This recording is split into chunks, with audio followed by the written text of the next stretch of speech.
Big boss ഇന്ന് ഹൗസ്മേറ്റ്സിന് എല്ലാവർക്കും activity റൂമിൽ വെച്ച് ഇതുവരെയുണ്ടായിരുന്ന ബി ഹൗസിലെ എല്ലാവരുടെയും യാത്രകൾ ഒരു മൂവി ക്ലിപ്പ് പോലെ കാണിച്ചു കൊടുക്കുകയായിരുന്നു. 2 തവണയായിട്ടായിരുന്നു അവർക്ക് ആക്ടിവിറ്റി ഏരിയയിൽ വീഡിയോസ് എല്ലാം കാണിച്ചു കൊടുത്തത്. ആദ്യം അവർക്ക് കാണിച്ചു കൊടുത്തത് ഇതുവരെയുണ്ടായിരുന്ന അവരുടെ ഓരോ ടാസ്കുകളും നല്ല നല്ല മുഹൂർത്തങ്ങളും അവർ ഫൈറ്റ് ചെയ്തതുമെല്ലാമായിരുന്നു. 2ാം ഘട്ടത്തിലായിരുന്നു എല്ലാവരും വളരെ ഇമോഷണലി ഡൗൺ ആയിപ്പോയത്.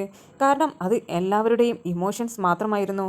ഓരോരുത്തർ ഓരോ സന്ദർഭങ്ങളിൽ കരഞ്ഞതെല്ലാം ബിഗ് ബോസ് അവർക്ക് വീഡിയോസായി കാണിച്ചു കൊടുത്തു. അത് എല്ലാവരെയും കണ്ണീരിലാഴ്ത്തി. ബിഗ് ബോസ് മലയാളം സീസൺ 7 എല്ലാവരും ഒരേ ഫ്രെയിമിൽ ഇരിക്കുന്നതാണ് നിങ്ങളീ കാണുന്നത്. ജിസേൽ മാത്രമായിരുന്നു എത്താതിരുന്നത്. കാരണം ജിസേലിന് ഫ്ലൈറ്റ് മിസ്സായതുകൊണ്ട് തന്നെ ജിസേൽ ഇതുവരെ ബി ഹൗസിലേക്ക് എത്തിയിട്ടില്ല.